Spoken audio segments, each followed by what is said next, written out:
Yes, hello friends, this is Jyoti Shukla. Welcome again in this series. So yes friends, हम लोग discuss कर रहे थे UP triple S C video के कुछ पीवाई के क्वेश्चंस को। तो उसी सीरीज को हम आगे बढ़ाएंगे। पार्ट 1 में हमने हिंदी डिस्कस किया था, पार्ट 2 में हमने जीके जीएस को डिस्कस किया था और पार्ट 3 में आज हम रीजनिंग डिस्कस करने जा रहे हैं। तो चलिए देखते हैं बिना टाइम वेस्ट किए। तो यहाँ पर आप देख सकते हो 51 नंबर क्वेश्चन यानी 51 नंबर क्वेश्चन पर दिया हुआ है कि चित्र ए और बी के बीच संबंधों को देखकर चित्र को उपयुक्त विकल्प, यानी देखो यहाँ पर आपको ध्यान देना है कि जिस तरीके से पहला और दूसरा पहले से दूसरा बना है ना, और उसी तरीके से तीसरा चौथा भी उसी तरीके से बनेगा। तो देखो अगर पहले वाले में हम देखें तो यहाँ पर देखो ये जो एरो है ना, एरो में दोनों साइड दो दो ये एरो मार्क किए गए हैं, ठीक है। तो एरो मार्क दो किए गए हैं। अगर हम इस वाले में देखें, दूसरे वाले में देखें तो ये जो दो एरो है ना, यानी आपके राइट साइड वाला वो 3 एरो कर दिया है। कितने? 3 एरो कर दिया है। और जो लेफ्ट साइड में एक रो था उसको क्या कर दिया गया, 2 रो था उसको 1 कर दिया गया, ठीक है। तो उसी तरीके से हम इसको भी बनाएंगे। पहले तो एरो को कर लो, इधर 3 है ना, तो 3 एरो है तो इस साइड कितना हो जाएगा, 1 बढ़ा दो यानी कि 4 एरो कर दो। 1 2 3 4 एरो, 4 एरो हो गया। अब 4 एरो जहाँ पर फिगर में नहीं, अच्छा थोड़ा सा एलिमिनेशन भी करो ना, तो यहाँ पर देखो 4 एरो नहीं है, ये वाला ऑप्शन कट गया। बाकी सब में देखो सॉरी 3 है ना, हाँ 4 एरो होना चाहिए। यहाँ पर भी देखो 3 एरो है तो ये भी कट गया। अब इन दोनों ऑप्शन में से कोई हो सकता है। अब थोड़ा सा और भी तो आगे देखें। अब देखो दूसरे साइड 1 एरो मार्क होना चाहिए, दूसरे साइड जो है वो 1 एरो मार्क होना चाहिए। क्यों? क्योंकि 2 एरो है, 2 का 1 हो गया था इस वाले में भी। तो यहाँ पर देखो 1 एरो दोनों में दिख रहा है, तो ऐसे तो अभी एलिमिनेट नहीं हो सकता। अब हम थोड़ा सा और भी आगे देखेंगे। अब देखो इस वाले फिगर को थोड़ा सा देखने की कोशिश करो। इस वाले फिगर में आप देख सकते हो कि जैसे ये एक सर्कल की तरह बना हुआ है, ठीक है। अब सर्कल को कुछ इस तरीके से बनाया गया है, ठीक है। अब इसमें क्या किया है कि ये वाला पार्ट जो है वो डार्क किया है, ठीक है। ये वाला पार्ट जब डार्क है और ये वाला क्या था, खाली था।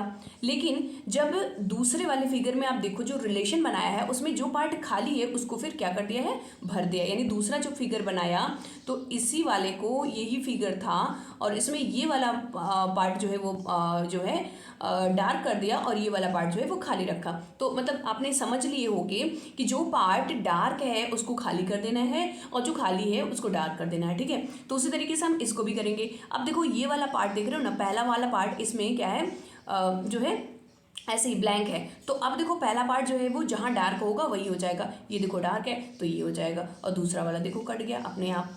और ये वाला देखो यहाँ पर भी हो सकता था, बट यहाँ पर अब देखो अब नीचे वाले को भी इसी तरीके से देख लेंगे। यहाँ पर भी अगर ये रिलेशन आपका आप देखो तो ये वाला रिलेशन में परफेक्ट नहीं बैठ रहा है, आपका दूसरा ऑप्शन जो है वो परफेक्ट बैठ रहा है, तो ये आपका दूसरा जो है वो सही हो जाएगा, ठीक है।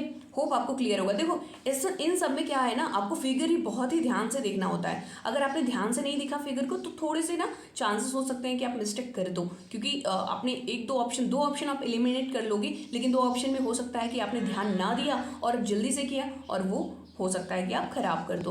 तो वो चीज़ आपको ध्यान देना है। दूसरे नंबर क्वेश्चन पर चलते हैं। निम्न आकृतियों के बीच अलग आकृति का चयन करें। अब देखो यहाँ पर ना 5 फिगर दिए हुए हैं। इन 5 फिगर में आपको देखना है कौन सा डिफरेंट है, ठीक है।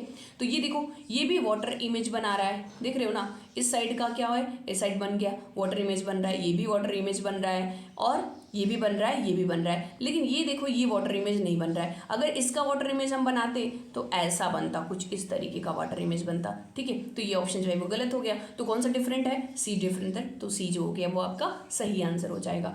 नेक्स्ट आते हैं 53rd नंबर। निम्न आंकड़ों के बीच अलग आंकड़े का चयन कीजिए। देखो यहाँ पर भी उसी तरीके से कौन सा डिफरेंट है वही आपको बताना है। तो देखो ये सेमी सर्कल है। सेमी सर्कल का मतलब समझ रहे हो ना कि जो सर्कल है वो आधा है, आधा आधा सर्कल जो है वो एक सीरीज को बना रहा है। यानी कि ये देखो ये ओपन सेमी सर्कल है इस साइड, फिर यहाँ पे देखो ये जो है क्लोज। देखो मैं एक थोड़ा सा ऐसे बना देती हूँ, वो थोड़ा सा छोटा, 1 मिनट।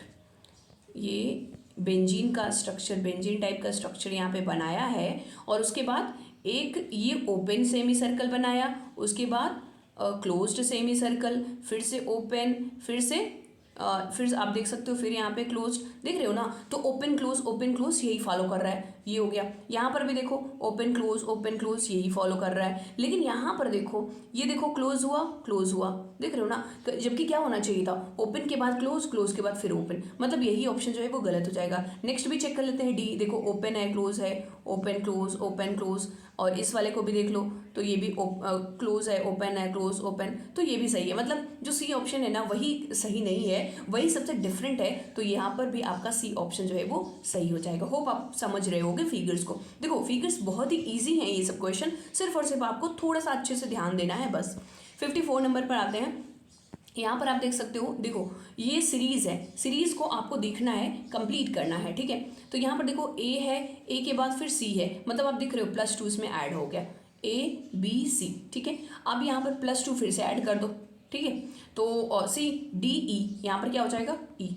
अब देखो पहले ही ऑप्शन ई जो है यहाँ पर है, तो यही आपका सही हो जाएगा। और भी थोड़ा आगे आप देखना चाह रहे हो तो एल जो है वो सब में सेम है, तो ई के बाद एल यहाँ पर भी हो जाएगा। तो इसी तरीके से आप कर सकते हो। वैसे अगर आपका एक स्टेप में ही आ गया तो जरूरी नहीं है कि आप बार बार उसी को करो, जहाँ पर भी टाइम सेव हो सके वहाँ पर आप टाइम सेव करने की कोशिश करो, क्योंकि इसमें क्या है, चैलेंज इसमें ये है कि 150 क्वेश्चन है और सिर्फ 2 घंटे का समय है। माना कि हिंदी बहुत इजी होगा और जीएस भी कुछ क्वेश्चंस आपको इजी दिख सकते हैं, कुछ आपको कॉम्प्लिकेटेड भी दिख सकते हैं, लेकिन रीजनिंग में थोड़ा सा टाइम टेकिंग हो सकता है। अभी और भी बड़े बड़े क्वेश्चन आपको देखने को मिलेंगे। श्रृंखला को पूरा कीजिए, फिर से यहाँ पर वही है, मतलब कि सीरीज ही है। अब यहाँ पर देखो ए है, फिर बी है, ABCD, ठीक है, फिर क्या हो जाएगा, ई हो जाएगा। अब देखो जेड से फिर आ गया डब्लू, जेड से हो गया डब्लू। अब देखो यहाँ पे क्या हो रहा है, यहाँ पर माइनस में जा रहा है। अब डब्लू अगर आप काउंट करो तो WXYZ यानी -3 हो गया। अब डब्लू से अगर आप आर की तरफ आओगे तो आपका हो जाएगा RSTUVW, ठीक है, यानी कि आपका हो गया -5। अब अगर यहाँ से आर से के की तरफ जाओगे तो -7 हो जाएगा। फिर आप अब -7 देख रहे हो, एक सीरीज बन रहा है 3 5 7 7 के बाद फिर क्या ना बन जाएगा 9, ठीक है, मतलब 2 का गैप बन रहा है, तो 7। अब फिर यहाँ पर -9 कर दो। अब -9 कर दोगे तो के में -9 करोगे तो आपका क्या आएगा, एक बार थोड़ा सा आप सोचो कि ई के बाद फिर अगर के में आप -9 करते हो तो क्या आएगा। आई थिंक बी आना चाहिए, बी।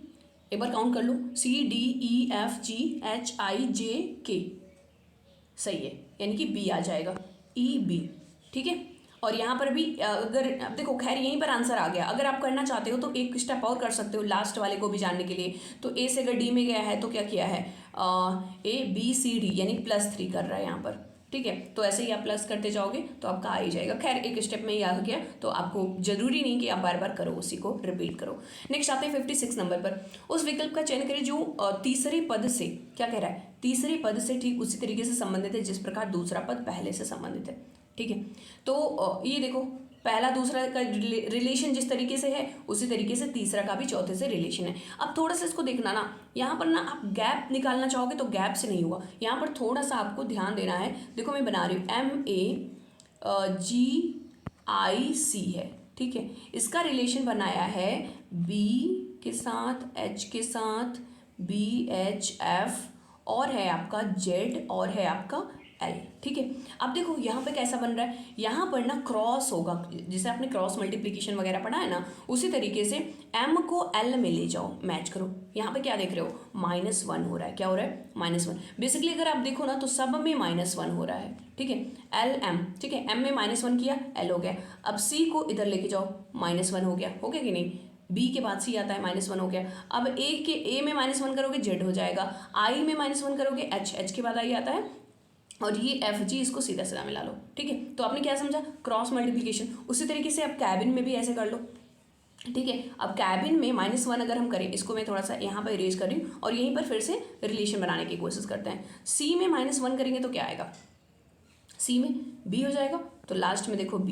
अब देखो लास्ट में ये देखो 2 ऑप्शन हमारे कट गए ऐसे ही लास्ट में, क्योंकि B आना चाहिए। अब उसके बाद ये वाला देखो N से पहले क्या आता है, M आता है, तो देखो ये यहाँ पर खैर दोनों ही ऑप्शन अभी नहीं मिल पा रहे हैं ठीक है। अब थोड़ा सा और कोशिश करो, I से पहले क्या आ जाएगा आपका, I से पहले H आता है तो MH हो गया। A से पहले क्या आ जाएगा, Z आ जाएगा, ठीक है। और B से पहले क्या आ जाएगा, A आ जाएगा, यानी क्या बना, MHAZB।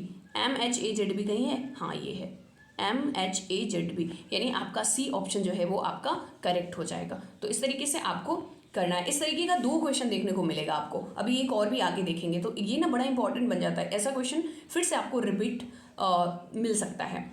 एक निश्चित कोड भाषा में यदि गुलाबी को सफ़ेद, देख रहे हो, पिंक को क्या कहा जा रहा है, वाइट, और सफ़ेद को पीला कहा जा रहा है, पीले को लाल कहा जा रहा है, लाल को हरा कहा जाता है, हरे को काला कहा जाता है, काले को बैगनी कहा जाता है, और बैगनी को नारंगी किया जाता है। तो हमें सबसे नहीं मतलब है। क्वेश्चन क्या है, मेन क्वेश्चन है मानव रक्त का किस रंग का मतलब ह्यूमन का जो ब्लड होता है वो कौन से रंग का होता है। तो आपको पता है कि रेड कलर का होता है, बट यहाँ पर रेड कलर मार्क नहीं करना है। क्यों? क्योंकि कह रहा है कि लाल को क्या कहा जाता है, लाल को कहा जाता है हरा, यानी रेड को कहा जा रहा है ग्रीन। तो ऑप्शन भी हमारा क्या होगा, ग्रीन होगा। तो हमारा जो ब्लड होगा वो भी ग्रीन होगा। क्यों? क्योंकि रेड को ग्रीन कहा जा रहा है। ठीक है, तो चलिए नेक्स्ट क्वेश्चन पर आते हैं। दी गई जानकारी को ध्यानपूर्वक पढ़ें और प्रश्नों का उत्तर दें। पी रुपीज़ का सिंबल है क्यू। अगर ऐसा कहीं आता है तो इसका अर्थ है कि पी जो है, ये जो पी है ये क्यू की माँ है। क्यू की क्या है, माँ है। और पी डॉलर क्यू है तो पी जो है वो क्यू का पति है। पी हैशटैग क्यू आता है तो पी जो है वो क्यू की बहन है। पी सिमिलर टू क्यू आता है तो पी क्यू का पुत्र है। और X similar H, rupees D, dollar Y. अब ये जो है इसको आपको निकालना है। अब आपको बताना है कि वाई और एच का क्या संबंध है। ये जो वाई देख रहे हो ना, वाई और एच का क्या संबंध है। तो चलिए थोड़ा सा निकालने की कोशिश करते हैं। हम इसको फिर से लिख लेते हैं, एक्स सिमिलर एच, ठीक है, rupees D and dollar Y. ठीक है, अब देखो यहाँ पर P X similar H, X similar H कहाँ दिया, ये दिया है। क्या कह रहा है इसमें कि पी जो है वो क्यू का पुत्र है। तो यहाँ पर भी क्या हो जाएगा, एक्स जो है ये एच का पुत्र है, ये क्या है, ये हो गया पुत्र। और H dollar, H rupees D का मतलब क्या होता है कि बी जो है वो क्यू की माँ है। मतलब यहाँ पर भी जो एच है वो डी की माँ है, ये क्या है, माँ है। अब डी डॉलर वाई का मतलब पी जो है वो क्यू का पति है, यानी डी जो है ये वाई का पति है। समझ आ रहा है आपको? थोड़ा सा मैं इतना क्लियर यहाँ पर लिख नहीं रही हूँ, तो ध्यान दीजिएगा। अब देखो वाई क्या हो गया, मतलब वाई जो है ये औरत है, तभी तो उसका पति हुआ ना। भाई किसी आदमी का तो पति नहीं होगा, किसी आदमी का फिर मतलब वो नहीं हुआ। तो ये वाई है, वाई का पति डी है, मतलब कि वाई जो है एक औरत है। क्या है ये, एक औरत है। और डी जो है इसका पति है। और डी की जो माँ है वो एच है, डी की जो माँ है वो एच है। अब देखो, अब ज़्यादा निकालने की कोशिश नहीं करना है आपको। क्या आपने समझ लिया कि वाई जो है एक मतलब ये एच, समझ रहे हो, एच अगर डी की माँ है, अगर पति की माँ होगी तो वाई और एच का क्या संबंध हो जाएगा, मतलब कि वाई की ये जो है एच जो है वो सास है। लेकिन क्वेश्चन क्या पूछा है कि वाई का एच के साथ क्या संबंध है। ये जो वाई है ना, ये वाई है ना, एच के साथ ऐसे इस तरीके से क्या संबंध है, वाई जो है वाई का एच के साथ में क्या संबंध है। ठीक है, तो वाई जो है, अगर आप ये देखो, एच जो है ये बहू है, ठीक है, वाई की बहू एच है। और अगर पूछता कि एच का वाई के साथ में क्या संबंध है, तब वो सास हो जाता। तो यहाँ पर आपको ध्यान देना है कि यहाँ पर हो जाएगा बहू ऑप्शन। ये मैं थोड़ा सा मिटा दे रही हूँ और ये हो जाएगा इसका आंसर बहू। ठीक है, होप क्लियर होगा। इस तरह के क्वेश्चन बहुत ही ईजी होते हैं। नेक्स्ट आते हैं, एक संयुक्त परिवार में पिता, माँ, 3 विवाहित पुत्र और 1 अविवाहित पुत्री है। पुत्रों में 2 की, क्या बोल रहे हैं, पुत्रों में 2 की पुत्रियाँ। अच्छा लिख लो, एक संयुक्त परिवार है, ठीक है, इसमें पिता, माँ, एक तो हो गए पिता, फादर, और एक हो गई मदर। ठीक है, 3 विवाहित पुत्र हैं, इनके 3 पुत्र हैं। ठीक है, 3 पुत्र हैं और 3 के तीनों क्या हैं, विवाहित हैं। ये जो है सन, एस मैं लिख दे रही हूँ। और इनकी पत्नियाँ भी होंगी, ठीक है, इनकी क्या होंगी, वाइफ भी होंगी, इन सब की वाइफ भी होंगी।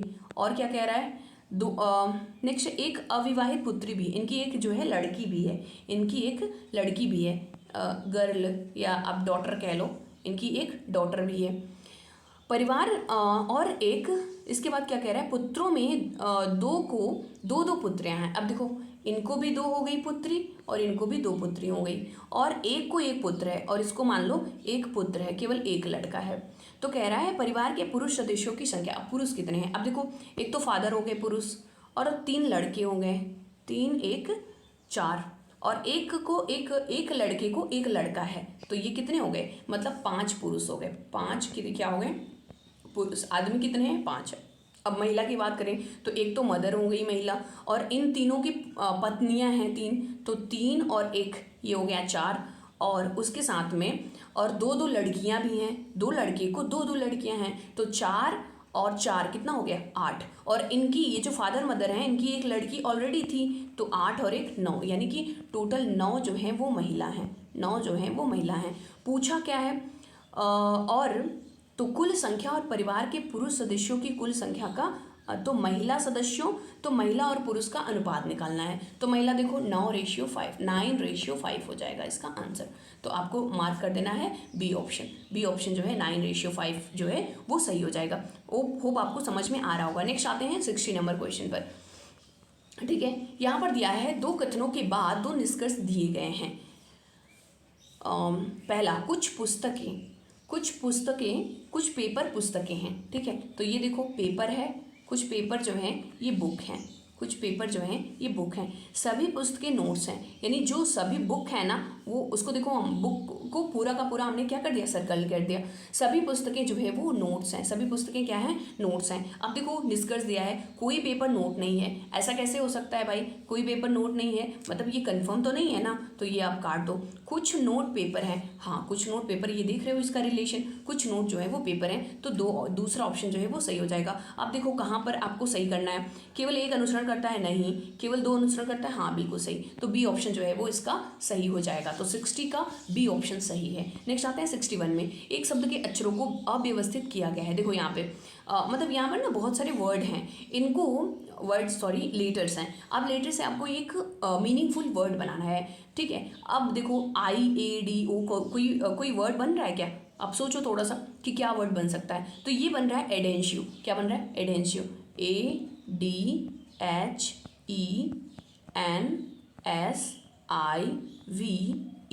अब देखो ए मतलब ए कहाँ पर है ये, यानी कि पहले आ जाएगा 2।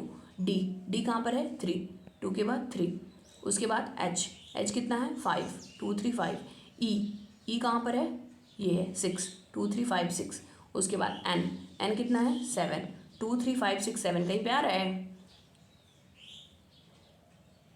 ADH, सही है ना 2 3 5, ये तो मैच ही नहीं कर रहे कोई भी, कुछ गलत है। ADHE, D हो गया 3, H हो गया 5, E हो गया 6 और N हो गया 7। ठीक है, कुछ तो गड़बड़ हो रहा है, क्या हो रहा है एक बार चेक करिएगा, तो एक बार देखिएगा। अच्छा एडेंशियो कहाँ है, वी तो है ही नहीं, नहीं, मैं अलग ही बना रही हूँ। नहीं, एक मिनट ओके, एक बार सोचिए क्या बनेगा इसका।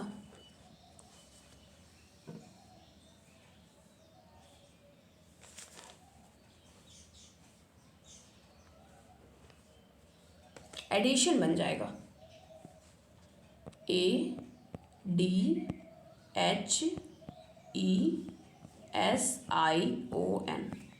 देखो अच्छा इतने लेटर हैं कि नहीं, 1 2 3 4 5 6 7 8, 1 2 3 4 5 6 7 8। हाँ अब सही है ADHESION। ठीक है, अब देखो ए कहाँ है, ए मतलब 2 हो जाएगा, डी मतलब 3 हो जाएगा, एच मतलब 5 हो जाएगा, और उसके बाद फिर ई मतलब हो जाएगा ADH, लिख लिया। ए का हो गया 2, डी का हो गया 3, एच का हो गया 5, ई का हो गया, ई का कहाँ दिया, हाँ ई का हो गया 6, उसके बाद एस का हो गया 8। अच्छा देखो अब मिल गया क्या, 2 3 5 6 8, 2 3 5 6 8। हाँ नहीं, अभी एक स्टेप और कर लेना पड़ेगा। ई, उसके बाद ई के बाद आ जाएगा एस, तो एस का हो गया 8 सही है। आई का क्या है 1, ये हो जाएगा, यानी कि सी ऑप्शन जो है आपका हो जाएगा, सी ऑप्शन। Okay clear. तो थोड़ा सा इसमें ना ध्यान देना होगा कि कौन सा वर्ड, थोड़ा सा ये ना टाइम टेकिंग हो सकता है तो इजी है बट थोड़ा सा टाइम टेकिंग, क्योंकि एक बार अगर गलत हो गया नहीं आया तो फिर आप दोबारा से करोगे। ठीक है, चलिए आगे चलते हैं। नाइटमेयर शब्द उन अक्षरों की संख्या ज्ञात कीजिए जिनके बीच में उतने ही अक्षर हैं जितने अंग्रेजी वर्णमाला में उनके बीच है, तो ये हो जाएगा ऑप्शन 2, यानी कि 2 हो जाएगा। निम्नलिखित प्रश्न में एक कथन के बाद 2 कथन दिए गए हैं, तर्क दिए गए हैं। तो देखिए, ऊर्जा की आवश्यकताओं को पूरा करने के लिए भारत को सौर ऊर्जा का उपयोग करने का प्रयास करना चाहिए। ठीक है, ये तो कथन दे दिया है। अब बोल रहा है तर्क कौन कौन सा सही है। ठीक है, तो तर्क बहुत ध्यान से पढ़ना है। हाँ, भारत में उत्पादित ऊर्जा मुख्यतः सीमित है, नहीं ऐसा नहीं है। ये गलत हो गया। नहीं, सौर ऊर्जा संयंत्र स्थापित करने के लिए बहुत बड़ी पूंजी की आवश्यकता होगी। एक मिनट ध्यान से पढ़िएगा भाई। कह रहे हैं हाँ, भारत में उत्पादित ऊर्जा मुख्यतः सीमित है। ठीक है, नहीं, सौर ऊर्जा संयंत्र स्थापित करने के लिए बहुत बड़ी पूंजी की आवश्यकता होगी जिसकी भारत में कमी है। नहीं, ऐसा नहीं है, ये गलत है, पहला सही हो जाएगा। तो ये देखो कौन सा तर्क सही है, तो केवल तर्क ए जो है वो मजबूत है, यानी सी ऑप्शन जो है वो सही हो जाएगा। ठीक है। 63 स्टेटमेंट को ना बहुत ध्यान से पढ़ना है, अदरवाइज गलती होने के चांसेस हैं। 64 में आते हैं, निम्नलिखित जानकारी को ध्यानपूर्वक पढ़ें, इसके नीचे दिए गए प्रश्नों के उत्तर दें।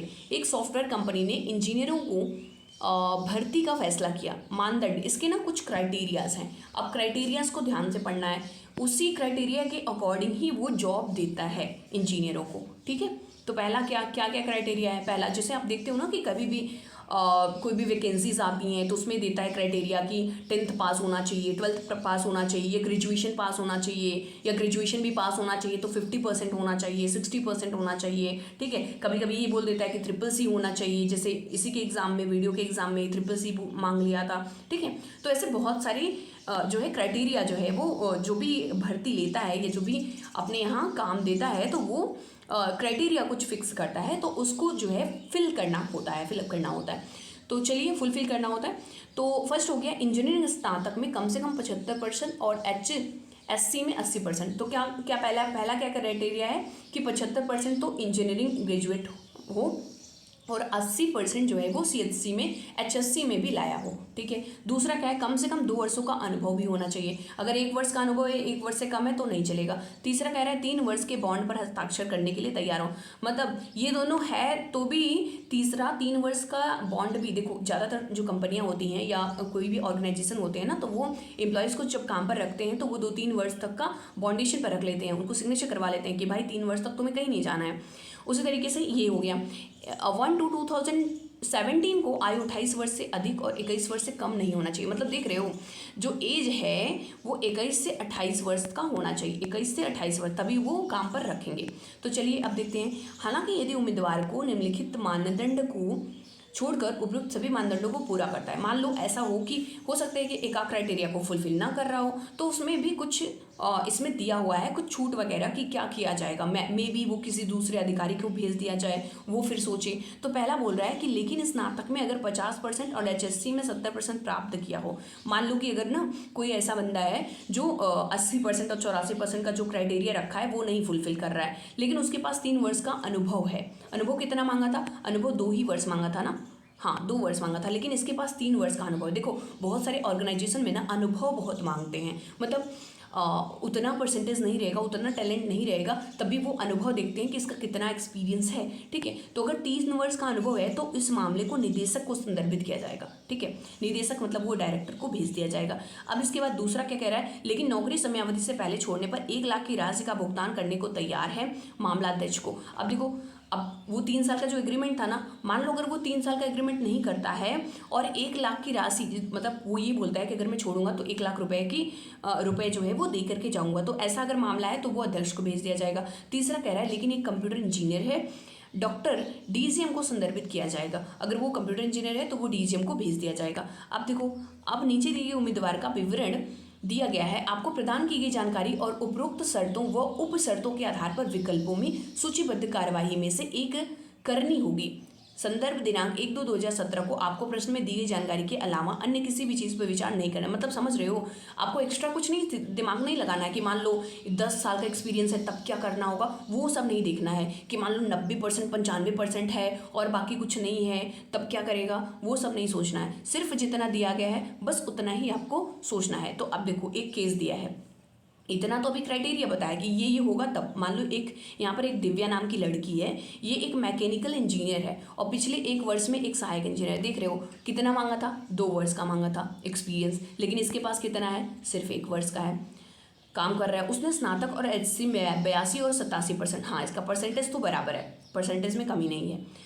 उसने अभी 23 वर्ष की उम्र पूर्ण की है, एज भी उसका सही है क्योंकि 21 से लेकर के 28 तक का मांगा था, ये 23 की है, तो ये भी क्राइटेरिया फुलफिल हो रहा है। लेकिन ये बताओ बॉन्डेशन का क्या हुआ, वो एग्रीमेंट का क्या हुआ, एग्रीमेंट तो दिया ही नहीं है।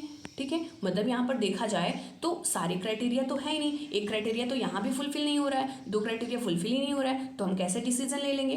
तो उम्मीदवार का चयन किया जाना चाहिए। अरे नहीं भाई, कैसे चयन कर लेंगे, क्योंकि यहाँ पर बाकी क्राइटेरिया का तो पता ही नहीं चला। एक क्राइटेरिया तो दिया है, वो भी नहीं है, एक्सपीरियंस भी नहीं है, उसके मामले को अध्यक्ष नहीं, ऐसा भी नहीं है, वो तो जब और ज़्यादा एक्सपीरियंस वगैरह था तो उसके लिए बोला गया था। उसके मामले को निदेशक भेजा जाए, नहीं, उम्मीदवार का चयन नहीं किया जाएगा। हाँ बिल्कुल, क्योंकि उसके पास एक्सपीरियंस की भी कमी है। और एग्रीमेंट का के बारे में कुछ बताया ही नहीं गया कि 3 साल का एग्रीमेंट हो रहा है कि 5 साल का एग्रीमेंट हो रहा है, कि वो कितने रुपए देगी अगर छोड़ करके जाएगी, तो ये सब कुछ भी नहीं है, तो मतलब उम्मीदवार का चयन ही नहीं किया जाएगा। ठीक है, तो ऐसे क्वेश्चन को देख रहे हो, ये 1 पेज का क्वेश्चन है, 1 पेज का क्वेश्चन है, तो ध्यान देना ऐसे क्वेश्चन को ना बहुत ही मतलब छोड़ना नहीं है, इसको करना है क्वेश्चन बहुत ही ईजी। बस ये है कि थोड़ा सा टाइम टेकिंग है, आपको पढ़ने में टाइम लगेगा और समझने में थोड़ा सा टाइम लग सकता है। आगे चलते हैं। अश्विनी के पास विभिन्न पैटर्न वाले 5 वर्ग हैं, हालांकि इन वर्गों में से एक अन्य 4 प्रकार की भांति समान नहीं है। अब यहाँ पर देखो फिर से वही, मतलब 5 दिया है, अब 5 में से आपको देखना है एक जो है वो डिफरेंट है। अब यहाँ पर देख रहे हो ये वाला सिंबल तो सब में सेम है, ये वाला सिंबल जो देख रहे हो ये सभी में है, तो इसमें तो कुछ भी नहीं करना है। अब देखो यहाँ पर एल की तरह सिंबल बना है, देख रहे हो, एक दूसरे के अपोजिट हैं, ये ऐसा है तो ये इस साइड है। ठीक है, सब में सीधा है, लेकिन ये वाला भी सीधा है, लेकिन ये वाला देखो जिस साइड ये है उसी साइड ये भी है, मतलब चौथा वाला देखो गलत है, चौथा वाला जो है वो अलग है, गलत नहीं अलग है, डिफरेंट है, तो यही आपका जो है वो सही आंसर हो जाएगा 4th नंबर। नेक्स्ट आ जाते हैं। उपरोक्त ग्राफ का निरीक्षण करें जो पिछले कुछ वर्षों के लिए विद्यालय की कक्षा 10 और 12 के परिणामों की जानकारी देता है। किस वर्ष में दोनों कक्षाओं ने उस विद्यालय में सर्वश्रेष्ठ प्रदर्शन किया है। ऐसा नहीं कि 10th क्लास ने अच्छा प्रदर्शन किया और 12th क्लास ने अच्छा प्रदर्शन नहीं किया, ऐसा हम नहीं मानेंगे। जहाँ पर 10th और 12th दोनों ही अच्छा प्रदर्शन किए होंगे उसी को हम मानेंगे। तो यहाँ पर देखो, यहाँ पर तो 10th 12th दोनों ही बहुत कम है। यहाँ पर देखो 10th ने तो अच्छा किया है लेकिन 12th ने अच्छा नहीं किया है। यहाँ पर देखो दोनों का कम है, यहाँ पर 12th ने अच्छा किया है लेकिन 10th ने कम किया है। लेकिन इस वाले में देखो 2009 और 10 में 10th और 12th दोनों ने ही बहुत अच्छा किया है, तो यहाँ पर आंसर क्या हो जाएगा 2009-10। नेक्स्ट आ जाते हैं हमारा 67 नंबर क्वेश्चन। हाँ यहाँ पर देखना, ये भी सीरीज का क्वेश्चन है। 12 है, 12 के बाद है 33। देखो यहाँ पे इसका रिलेशन निकालने की कोशिश करो। 12 क्या आप कर सकते हो, 12 इंटू थ्री करो। 12 3 क्या होता है 36, 36 में से अगर 3 माइनस कर दोगे तो हो जाएगा 33। सिमिलरली 33 का इंटू 3 कर दो, तो इंटू 3 माइनस 3 इसमें भी कर दो। ठीक है, क्या हो जाएगा 33, 3 जा हो जाएगा 99 और 99 में से 3 माइनस करोगे 96। तो इसी तरीके से आपको करते जाना है, इंटू 3 माइनस 3 इंटू 3 माइनस 3, यहाँ पर भी ऐसे कर दो इंटू 3 माइनस 3। अब एक चीज़ ध्यान दो, अब ना 858 को 52 को आपको 3 से मल्टीप्लाई करना है और 3 से माइनस कर देना है। सपोज आपको और भी टाइम बचाना है तो आप क्या करो, लास्ट डिजिट, सिर्फ लास्ट डिजिट को 3 से मल्टीप्लाई करो और 3 से माइनस कर दो।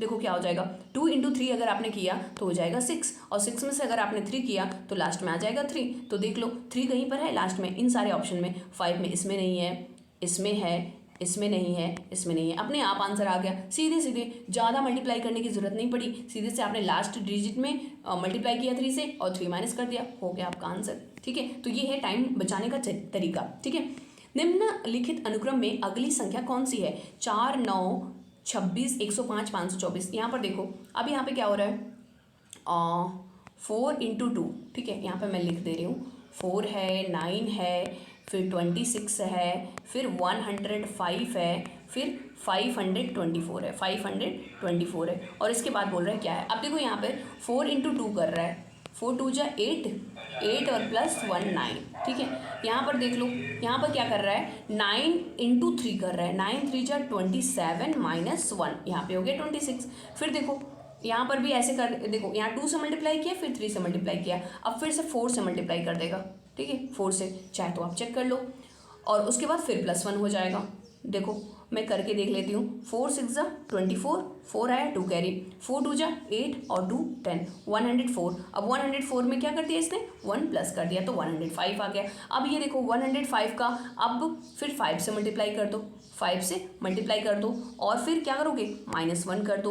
अब नेक्स्ट स्टेप में क्या होगा, इंटू 6 कर दो, और -1 कर दो। अब मल्टीप्लाई कर लो, 524 आपको मल्टीप्लाई करना पड़ेगा।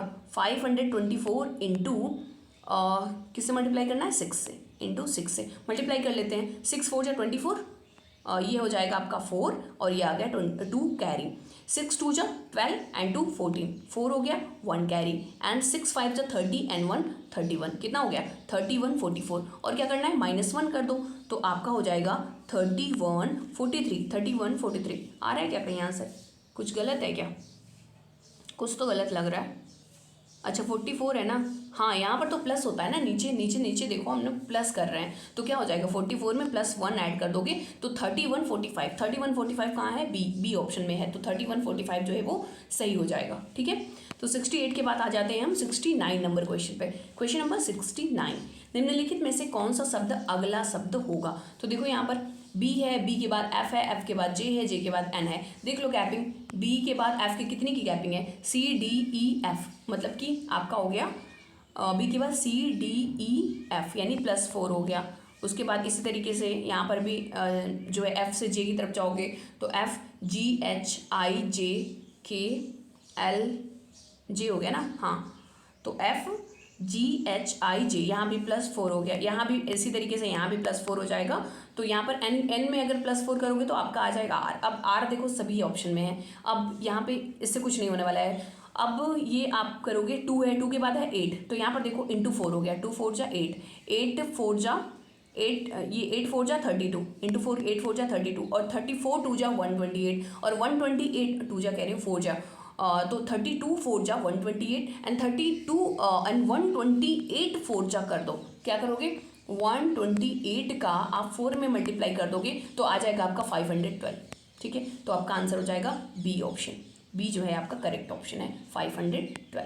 चलते हैं नेक्स्ट 70 नंबर पर। B A C, C A B, D A B, E A D. यहाँ पर देखो बी के बाद हो गया सी, सी के बाद हो गया डी, डी के बाद हो गया ई, ई के बाद हो गया आपका एफ। मिल रहा है क्या? हाँ बिल्कुल, एफ ए जी अपने आप हो गया, कुछ भी नहीं करना है। ठीक है, B C D E F, A इसके बाद ए है, बिल्कुल सही, कुछ भी नहीं करना था, एकदम ईजी।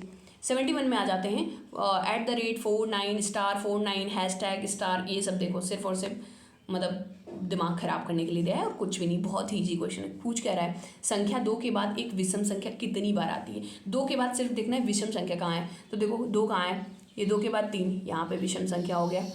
और कहाँ देखो ये 2 के बाद 1 है, यहाँ पे विषम संख्या हो गया। और कहीं दिख रहा है यहाँ पे 2 है, हाँ ये हो गया विषम संख्या।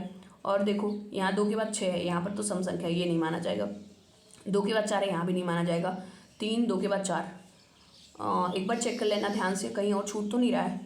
तो ये 2 के बाद 6 1 8 5, 2 के बाद 6, 2 के बाद 4 3 1, 2 के बाद 5, एक यहाँ पे बचा। ठीक है, 2 के बाद 5 है, तो कितने टोटल मिल गए? तो 4 मिल गए। ये देख रहे हो ना, 1 2 3 4, तो ये आपका 4 जो है वो सही हो जाएगा। बिल्कुल इजी क्वेश्चन था। 72 में आते हैं। 629 812 372 419 294 989 761।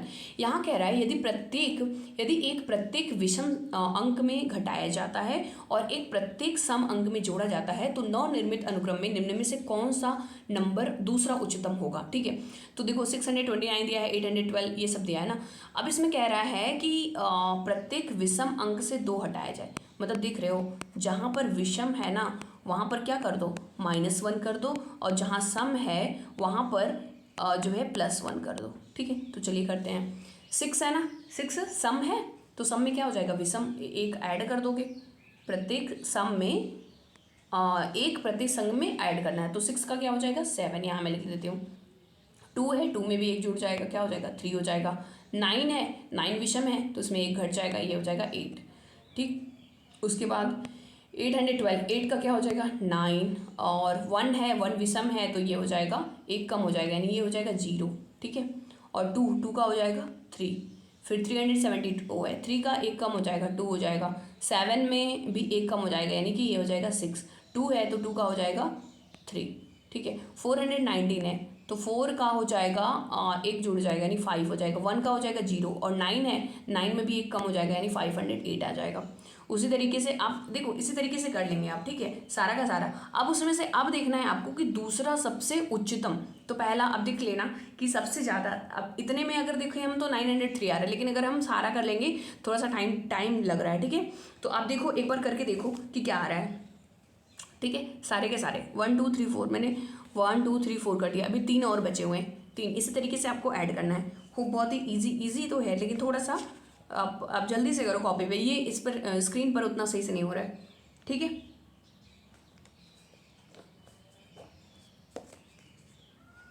तो देखो अगर आप करेंगे ना तो 898 आएगा। 898 जो होगा वो दूसरा सबसे बड़ा होगा। 898, देखो पहला तो 903 आ जाएगा ना, और दूसरा 898 आएगा। तो एक बार करके देख लो। नेक्स्ट आते हैं 73 में। डिवीज़न, मल्टीप्लिकेशन का अर्थ है योग यानी एडिशन, डिवीज़न का अर्थ है घटाव, और प्लस का अर्थ है गुणा, और माइनस का अर्थ है भाग। तो ये आपको सॉल्व करना है। अब देखो कर लो इसी अकॉर्डिंग। 120, ठीक है। प्लस का अर्थ क्या पता है? प्लस का अर्थ है गुणा, तो यहाँ पर गुणा कर दो 12, और माइनस का अर्थ है भाग, तो माइनस का अर्थ कर दो 12, ये हो गया 3। उसके बाद क्या कर रहा है? 3 डिवाइडेड बाई 4 है ना। अब डिवाइड का क्या कह रहा है? डिवाइड का अर्थ है घटाओ, डिवाइड का अर्थ है घटाओ, तो 3 - 4 हो जाएगा। इसके बाद क्या कह रहा है? इंटू 2, इंटू का अर्थ है योग, तो +2 हो जाएगा, और -2, माइनस का अर्थ है भाग, तो डिवाइडेड बाई 2 हो जाएगा, और +1 है तो प्लस का अर्थ क्या हो जाएगा? गुणा। ये हो गया, ठीक है। अब इसको सॉल्व कर लो। 120 प्लस इंटू, और 12 को डिवाइड करेंगे 3 से, तो 3 4 12 -4 प्लस 2 को डिवाइड करेंगे 2 से, तो हो जाएगा 1। 1 × 1। देखो हमने ऐसा क्यों किया? क्योंकि हमने पहले डिवीज़न किया ना, बोर्ड मास है, बोर्ड मास में हम पहले डिवीज़न करते हैं। तो ये हो गया 120, ठीक है। आप चाहो तो यहाँ पर मल्टीप्लाई भी कर सकते हो। 120 को अगर हम 4 से मल्टीप्लाई करेंगे तो कितना आ जाएगा? डायरेक्ट मल्टीप्लाई कर लेते हैं, कितना हो जाएगा? 12 4 48, ये हो जाएगा 480, और -4 प्लस 1 1 1, ठीक है। तो यहाँ पर 481 - 4 कितना आ जाएगा? 481 - 4, इसका बताओ कितना आएगा? 11 - 4 यानी 7 आ जाएगा लास्ट में, और ये है 8 हो जाएगा 7, और ये हो जाएगा 4। 477 कहीं है? हाँ, ए ऑप्शन में, ए ऑप्शन जो है वो आपका सही हो जाएगा, 477, ठीक है।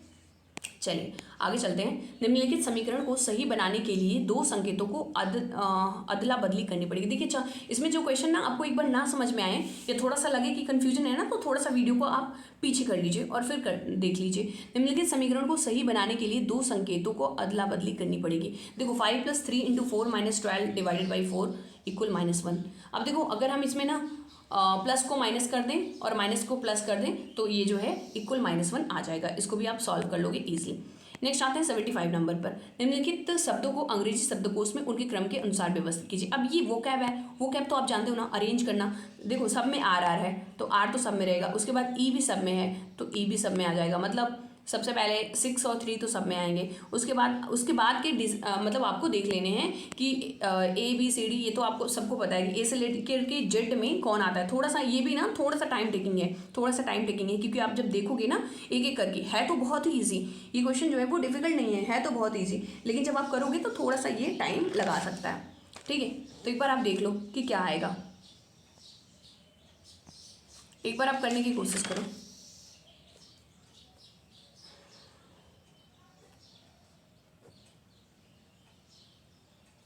दूसरा वाला आएगा, ठीक है, 635412, 635412, ठीक है, हो जाएगा।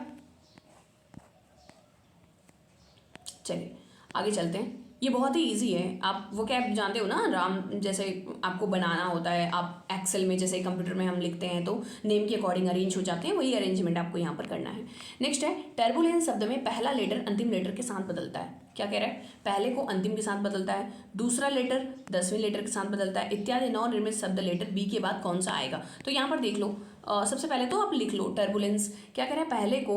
पहले को अंतिम, तो जो टी है ना, टी को यहाँ पर ई कर दो, और टी को कर दो लास्ट में। उसके बाद यू को सी से बदल दो, ठीक है, क्योंकि 10वें लेटर पे यही आएगा ना। अगर आप देखो दूसरा लेटर 10वें, ये 1 2 3 4 5 6 7 8 9, दूसरा लेटर 10वें 1 2 3 4 5 6 7 8 9, ठीक है।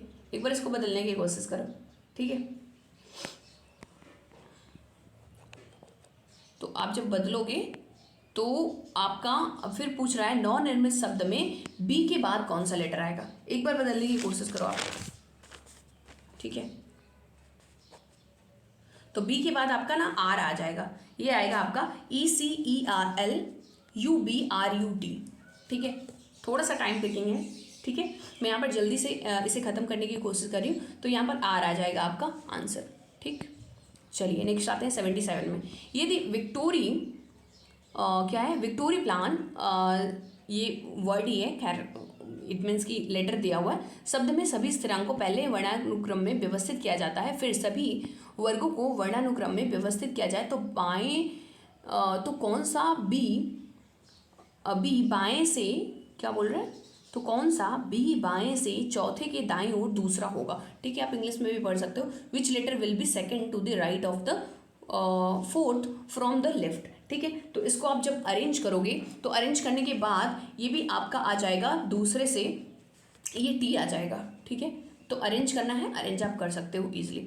एक निश्चित कूट भाषा में, देखो ये भी काफ़ी बड़ा क्वेश्चन दे दिया है तो इजी ही, हाँ थोड़ा सा सॉल्व भी करना होगा इसमें। एक निश्चित कूट भाषा में निम्नलिखित प्रतीक घड़ी में समय का प्रतिनिधित्व करते हैं। प्रतिशत का मतलब, यहाँ पर देखो जैसे ना अभी वो सब देखा था रेड ग्रीन वाले वगैरह, तो प्रतिशत का मतलब है घंटे की सुई या मिनट की सुई 2 पर है, प्लस का मतलब है कि घंटे की सुई या मिनट की सुई 5 पर है, इसका मतलब है, और क्वेश्चन मार्क का मतलब है कि घंटे की सुई या मिनट की सुई 3 पर है, और लेस देन का मतलब है या तो घंटे की सुई मिनट पर या सुई या मिनट की सुई 4 पर है, और ग्रेटर देन का मतलब है कि घंटे की सुई या मिनट की सुई 12 पर है। सिमिलर का मतलब है कि घंटे की सुई या मिनट की सुई 8 पर है। ध्यान दें, यदि 2 प्रतीक दिए जाते हैं तो डिफ़ॉल्ट रूप से पहला प्रतीक घंटे का सुई माना जाता है और दूसरे को मिनट का सुई माना जाता है। सभी समय को PM माना जाता है, सब शाम के टाइम के हैं। ठीक है, उदाहरण के लिए less than similar is equal to 4 यानी 4:40। ट्रेन, अब देखो कंडीशन दिया हुआ है, ट्रेन डी। ठीक है, अब यहाँ से क्वेश्चन जो है वो यहाँ से स्टार्ट होता है। अभी तक सिर्फ और सिर्फ कंडीशंस बता रहे थे कि क्या क्या हमने बताए हैं क्वेश्चन में, बट चेंज किए हैं। डी 10 मीटर पर सेकंड की एक समान गति से यात्रा करती है, प्रतिशत लेस पर लखनऊ के लिए आगरा से रवाना होती है, और ट्रेन F लखनऊ से आगरा यात्रा करती है और यात्रा सिमिलर परसेंट पर शुरू करती है। ट्रेन में F ट्रेन D की तुलना में 1/3 तेज यात्रा करता है। अगर या आगरा और लखनऊ के बीच की दूरी 138 किलोमीटर है तो दोनों ट्रेन एक दूसरे से कौन से समय पर मिलेंगी। ठीक है, तो जब आप इसे सॉल्व करेंगे ना, थोड़ा सा आपको ध्यान से पढ़ने के बाद आपको सॉल्व करना है, तो लेस देन परसेंट आपका जो है वो आंसर आ जाएगा। ट्राई करना सॉल्व करने की। एक निश्चित कूट भाषा में बैड टाइम टू परचेज का मतलब ही, बो, NJ, YZ लिखा जाता है। इन्वेस्ट मनी एंड एफर्ट्स को ही, टा, GEMR के रूप में लिखा जाता है। परचेस्ड एंड स्टफ वनली को YZ, BORD, FP के रूप में लिखा जाता है।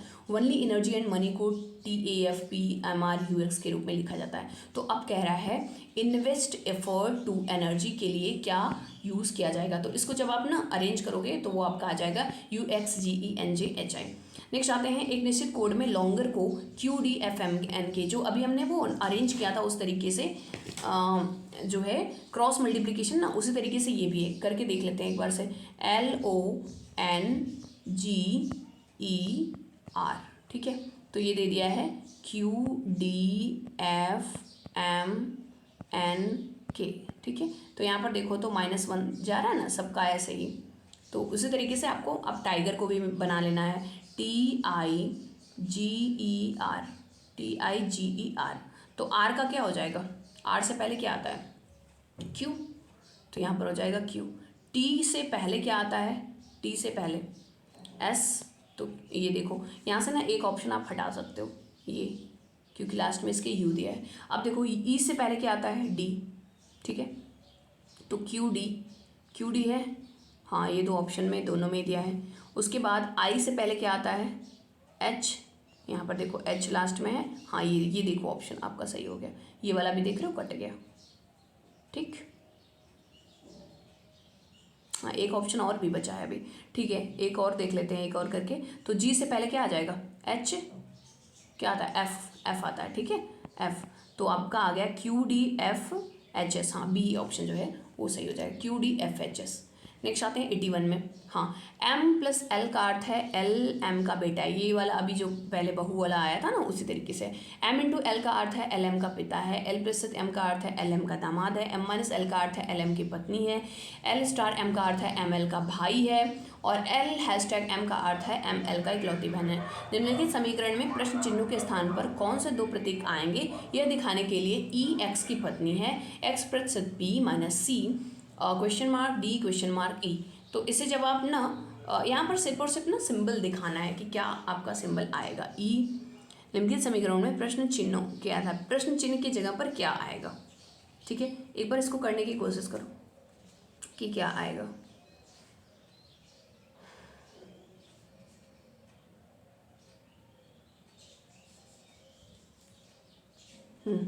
इसको जब आप यहाँ पर लगा करके देखने की कोशिश करोगे तो प्लस और हैशटैग आ जाएगा। ठीक है, नेक्स्ट आते हैं दी गई जानकारी का ध्यानपूर्वक अध्ययन करें और निम्न प्रश्नों का उत्तर दें। यदि मदिरा सिंह अपने MBBS कोर्स में टॉप किया, कौन है ये मदिरा सिंह, तो मेडिकल पेशे में शामिल होने वाली अपने परिवार की 7वीं सदस्य बन जाती है। अन्य सभी परिवार के सदस्य अर्थात नीरज, मोनिश, संचित, रुचिका और विनीता सवाई मानसिंह अस्पताल में डॉक्टर के रूप में कार्य कर रहे हैं और तीसरी पीढ़ी के सबसे कम उम्र के मदिरा सिंह उनसे जुड़ने के लिए तैयार हैं।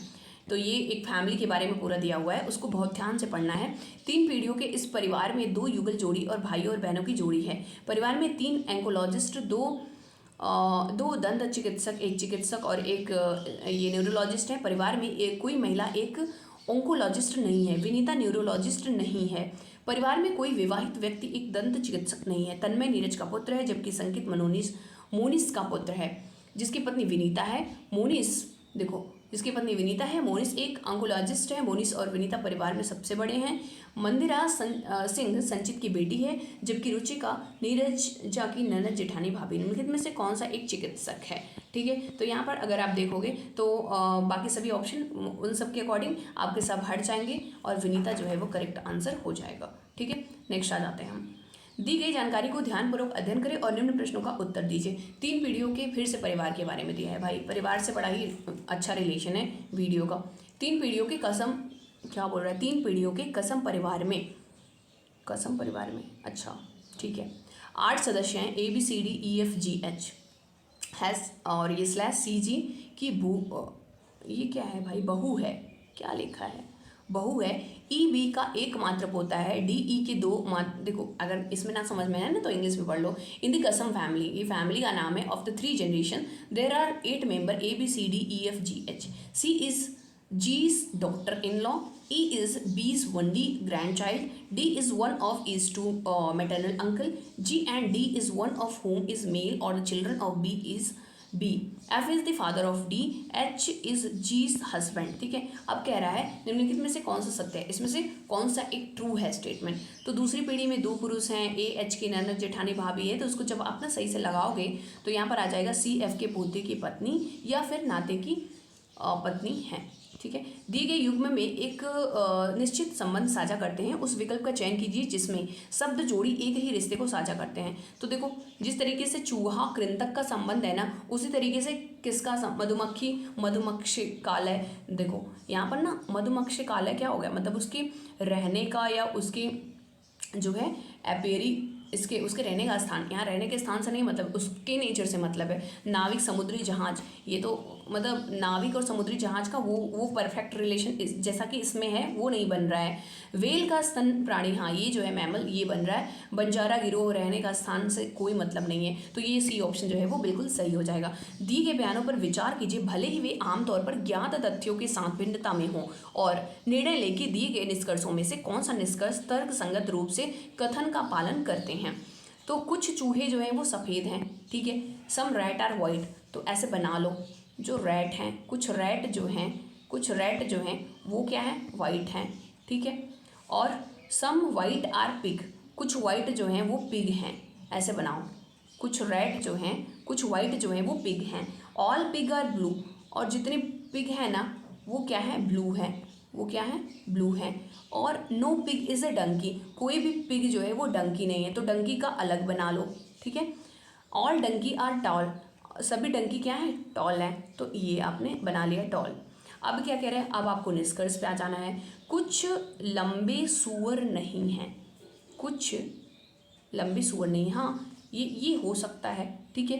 कुछ चूहे सूअर हैं, कुछ चूहे जो है वो सूअर हैं, और सभी नीले गधे होने की संभावना है। नहीं, ऐसा नहीं है। सभी सभी तो बिल्कुल ही गलत हो जाएगा। अच्छा, अगर आप ना तीसरे ऑप्शन को एलिमिनेट करो, तीसरा ऑप्शन यहाँ पे कट गया। और कुछ लंबे, ये जो कुछ चूहे सूअर हैं, ये भी मतलब यहाँ पर रिलेशन ना सही दिया नहीं है, स्टेटमेंट से हमें पता नहीं चल रहा है, तो ये भी आप काट दो। कुछ चूहे सूअर हैं, ये आपका हो जाएगा। कुछ लंबे सूअर नहीं हैं, ठीक है। तो ये आपका पहला ऑप्शन जो है वो, पहला ऑप्शन यानी कि केवल एक ही जो है वो पालन करता है, ठीक। नेक्स्ट आ जाते हैं। 2016 में भारत में 6 राज्यों द्वारा गन्ना का उत्पादन ग्राफ में दिया गया है। अब निम्नलिखित गन्ना उत्पादन में निम्नलिखित में से कौन सा राज्य 20% से कम योगदान देता है। अब देखो कैसे हम जानेंगे कि 20% क्या हुआ। क्या करो, सबको ऐड कर दो। ये 15,000 है, 12,500 है, 22,500 है, और ये है 20,000, 10,000, 15,500, सबको ऐड कर दो। जब सबको ऐड करोगे तो आपका आ जाएगा 95,500। ऐड करके देखो एक बार, सबको जब ऐड करोगे तो आपका आ जाएगा 95,500, ठीक है। अब इसका 20% निकाल लो। होप सबको परसेंट निकालना तो आता होगा। एक बार मैं निकाल के यहाँ दिखा दे रही हूँ।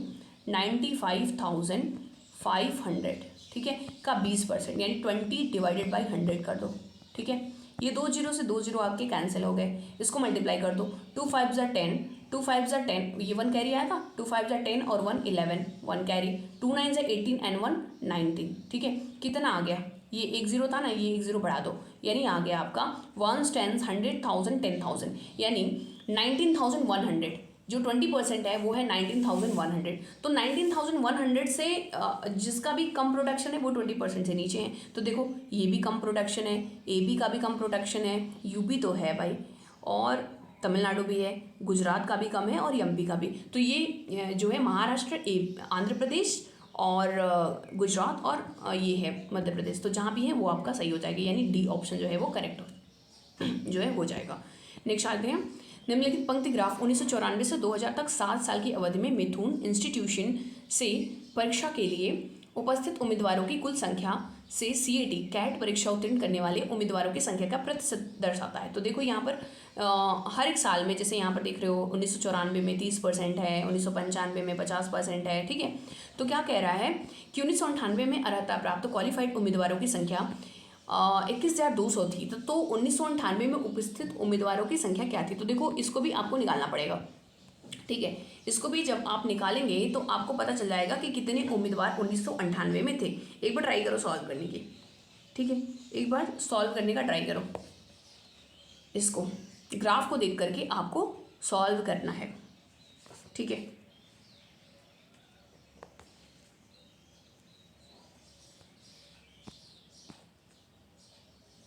तो इसका जब आप सॉल्व करोगे तो ये आपका निकल करके आएगा 3rd नंबर, यानी कि 26,500। करके देख लो, थोड़ा सा टाइम टेकिंग है इसलिए मैं यहाँ पे नहीं सॉल्व कर रही हूँ। नेक्स्ट आ जाते हैं। पिछले कुछ वर्षों में करोड़ रुपए में 3 कंपनियां XYZ के निर्यात निम्नलिखित लाइन ग्राफ दिए गए हैं। ग्राफ का अध्ययन करें और निम्न प्रश्नों का उत्तर दें, ठीक है। XYZ का प्रतिबिंब है। निम्नलिखित में कौन सा सालों में तीनों कंपनियों द्वारा कुल निर्यात का मूल्य एक समान था। अच्छा, अगर ना कुछ क्वेश्चन अगर ज़्यादा बड़े दिख रहे हो और ज़्यादा कैलकुलेटिव दिख रहे हैं ना, तो उनको आप स्किप कर सकते हो, ठीक है। ऐसा जरूरी नहीं है कि आपको सारे क्वेश्चन टच करने हैं, ठीक है। तो 1995, 1998, 1996, अगर आप इसको देखो तो ग्राफ से आपको पता चल जाएगा कि 1997 और 98 हो जाएगा, ठीक है। 97, 98 एक बार ध्यान देना, नहीं, ग्राफ को एक बार से ध्यान देना। क्या कह रहा है, सालों में 3 कंपनियों द्वारा कुल निर्यात का मूल्य एक समान था। तो पूछा क्या था, निर्यात के निम्नलिखित लाइन ग्राफ दिए गए हैं, कौन से सालों में समान है, ठीक है। कौन से सालों में, तो ग्राफ ही आप देखोगे तो 1995, 96 जो हो जाएगा वो सही हो जाएगा, यानी कि आपका D ऑप्शन जो है वो सही है। नेक्स्ट आ जाते हैं। दिए गए प्रश्नों का निर्णय ले, निम्नलिखित में कौन सा कथन सही है। कक्षा में रोहन का रैंक क्या है, ठीक है। कक्षा में रोहन का रैंक पूछा जा रहा है, कह रहा है ये क्वेश्चन है, अब पूछ रहा है कथन दिया है, उससे देखो कि आपका आंसर निकल रहा है कि नहीं। रोहन का रैंक नंदन के रैंक से 24 कम है, ठीक है। अब नेक्स्ट है, रोहन के रैंक से अर्चना का रैंक 38 और अधिक है, नंदन का रैंक अर्चना के रैंक से 10 कम है। देखो बोल रहे हैं कक्षा में मोहन का रैंक है, हमें कैसे पता चलेगा, क्योंकि इन सब का तो भी तो नहीं दिया है। अगर रोहन का मान लो यहाँ पर अर्चना का रैंक दिया होता, नंदन का रैंक दिया होता कि ये इतने रैंक पर हैं, तब तो हम पता कर सकते। अदरवाइज हमें ये तो नहीं पता है कि ये हम कंपेयर तो कर पा रहे हैं लेकिन ये नहीं कर पा रहे हैं कि स्कूल में उसका कौन सा रैंक है। ठीक है, तो दोनों कथन मिला करके भी ये आंसर नहीं दे सकते। ठीक है, कथन 1 पर्याप्त है, कथन 2 पर्याप्त है, नहीं, कोई भी कथन पर्याप्त नहीं है, दोनों कथन सही नहीं है। ठीक है, ओके। नेक्स्ट आते हैं, दिए गए कथनों पर निर्णय लें। मित्तल के पास अयप्पा सोसाइटी माधापुर, ठीक है, माधापुर में एक इमारत है जिसमें 5 मंजिल है जो 1 से 5 नाम से है। इस तरह से निम्नतम मंजिल को 1 रूप में गिना जाता है और शीर्षतम मंजिल को 5 रूप में गिना जाता है। इमारत के विभिन्न मंजिल में 5 सदस्य राम, लीना, टीना, चारू और अनीता रहते हैं, लेकिन एक ही क्रम में है, जरूरी नहीं है। मतलब इनका क्रम ना कुछ भी हो सकता है, वो हमें क्रम पहचानना है। साथ ही विभिन्न कंपनियां अर्थात ABCDE हैं। टीना मंजिल 2 में रहती है, तो टीना का मंजिल तो दे दिया, और कंपनी डी में काम करती है, कंपनी भी बता दिया। चारों मंजिल 5 में रहती है। इसके अलावा जो मंजिल संख्या 1 में रहता है वो कंपनी ए में काम करता है। अब देखो ये बताया नहीं है कि कौन है वहाँ पे। आर जो मंजिल संख्या 3 में रहता है वह किस कंपनी में काम करता है। तो इसको आपको ना अलग अलग लिख लेना है। जब आप लिख लोगे तो आप ना बता सकते हो फिर इस क्वेश्चन के आंसर को। ठीक है, तो ये है आपका 90 नंबर क्वेश्चन, और 90 नंबर क्वेश्चन को एक बार अलग अलग आप लिखने की कोशिश करो। ठीक है, तो जब आप लिख लोगे तो आपको पता चल जाएगा, आप ऑप्शन को एलिमिनेट कर पाओगे कि सभी कथन 1, 2 और 3 सभी पर्याप्त हैं इस क्वेश्चन का आंसर देने के लिए। नेक्स्ट आ जाते हैं 91 नंबर में, दिए गए प्रश्नों को पढ़ें और निर्णय लें कि निम्नलिखित में से कौन सा कथन प्रश्न का उत्तर देने के लिए पर्याप्त है। भारत में 5 तेल रिफाइनिंग कंपनियां हैं अर्थात ABCDE, इनमें से कौन सी कंपनी का उत्पादन सबसे ज़्यादा है। ठीक है, तो 5 कंपनी दिया हुआ है, इनमें से किसका सबसे ज़्यादा है। तो अब कथन दिया है, अब कथन से पता करना है कि क्या हम इस कथन से उत्तर देने के लायक हो गए हैं, मतलब इन सब क्वेश्चन को, इस कथन को पढ़ करके हम इसका आंसर दे सकते हैं कि नहीं। अगर दे सकते हैं तो ठीक है, और कितने कथन से दे सकते हैं वो हमें ध्यान देना है। तो कह रहे हैं कथन कंपनी बी का उत्पादन कंपनी ए की तुलना में अधिक है, लेकिन कंपनी ई के मुकाबले ज़्यादा नहीं है। कंपनी सी का उत्पादन कंपनी बी की तुलना में अधिक है, लेकिन कंपनी डी के जितना नहीं है। कंपनी ई का उत्पादन उतना नहीं है जितना कंपनी डी का है। देखो ये सब ना थोड़े से टाइम टेकिंग क्वेश्चंस हैं। कथन 1 और 2 दोनों साथ में पर्याप्त हैं। कथन 2 और मतलब कोई भी कथन पर्याप्त नहीं है। कथन 1 और 2 साथ, या केवल कथन 3 जो है अकेला पर्याप्त है। सभी कथन 1, 2 और 3 पर्याप्त साथ में पर्याप्त हैं। एक बार क्वेश्चन को पढ़ो और फिर से इसका उत्तर देने की कोशिश करो। कथन एक बार पढ़ो, कथन एक बार आपको फिर से देखना है। ठीक है, कौन से नंबर का क्वेश्चन है, 91 नंबर का क्वेश्चन। ये रहा प्रश्न और ये है कथन। तो इसमें भी जितने स्टेटमेंट है सबको अगर हम पढ़ लेंगे तो सभी को पढ़ने के बाद हम उत्तर दे सकते हैं। दिए गए कथन को, मान्यताओं को पढ़ें और कौन सी संख्या निहित है। सरकार जो लोग पशुवुल्ला का पर गोदावरी में नाव दुर्घटना में मारे गए लोगों के परिवारों को, सदस्यों को 5 लाख रुपए का मुआवजा देने का फैसला किया है। किसने, गवर्नमेंट ने। अब यहाँ पे धारणा दी हुई है, सरकारी कोषों में मुआवजे के खर्च को पूरा करने के लिए पर्याप्त धनराशि है। सरकार उस क्षेत्र में भविष्य में नाव घटनाओं को कम करने की कोशिश कर सकती है। अब कह रहे हैं केवल एक धारणा निहित है, केवल 2 धारणा अंतर्निहित है, न तो 1 और न ही 2, और न तो धारणा 1 और धारणा 1 और 2 अंतर्निहित है, न तो धारणा 1 और न ही 2 अंतर्निहित है। ठीक है, तो इसको भी आपको ना यही पढ़ना है, कथन और फिर धारणा, और फिर बताना है कि क्या आ जाएगा आंसर। देखो इसका केवल 1 होगा, केवल धारणा 1 जो है वो अंतर्निहित है। सरकारी कोषों में मुआवजे के खर्च को पूरा करने के लिए पर्याप्त धनराशि है। ठीक है, सरकार उस क्षेत्र में भविष्य में नाव दुर्घटनाओं की घटनाओं को कम करने की कोशिश कर सकती है। अब भविष्य की बात नहीं, हमें नहीं पता है कि किस स्टेटमेंट से हमें पता नहीं चल रहा है। ठीक है, या उस समय जो इंसिडेंट हुआ है। दिए गए सही कथन पर विचार करें और निर्णय लें कि कौन से निष्कर्ष तार्किक रूप से इन कथनों का पालन करते हैं। कैल्विन क्लीन जींस का उपयोग करें, मेरे कैल्विन के कुछ भी, क्या है भाई, कैल्विन क्लीन जींस का उपयोग करें, मेरे कैल्विन के बीच कुछ भी नहीं आता है। विज्ञापन, भाई ये एक विज्ञापन है। ठीक है, विज्ञापन है। अब इसका निष्कर्ष निकालना है। निष्कर्ष को पढ़ो एक बार से आप।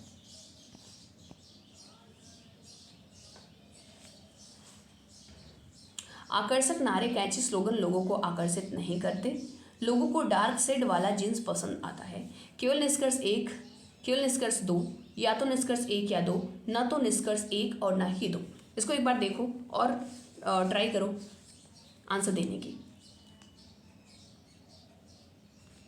इसका भी जो है वो चौथा आंसर जो है वो सही हो जाएगा, न तो 1 और न ही 2 जो है वो पालन करता है। 94 में आते हैं, नीचे दिए गए प्रश्नों को पढ़ें और जो भी सही हो तो कथन और तर्क देख रहे हो, काफ़ी सारे क्वेश्चन कथन और तर्क से आते हैं। दिया है कि क्या राष्ट्रीयकृत बैंकों के अधिकारियों को 1 या 2 साल के बाद स्थानांतरित कर दिया जाना चाहिए, यानी ट्रांसफर कर दिया जाना चाहिए। तर्क दिया है हाँ, वे स्थानीय लोगों के साथ घुल मिल जाते हैं और उनसे चालाकी से काम निकाला जा सकता है। ठीक है, नहीं, जब तक उनकी नीतियाँ और योजनाएं आकार लेने लगती हैं उन्हें छोड़ना पड़ता है। नहीं, यह बहुत सारी प्रशासनिक परेशानी पैदा करेगा और अधिकारियों के लिए बहुत सी असुविधा का कारण बन सकता है। तो यहाँ पर आपको बताना है कि कौन सा सही है। ठीक है, कौन सा सही है।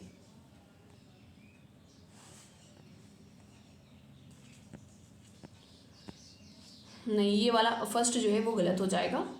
ठीक है,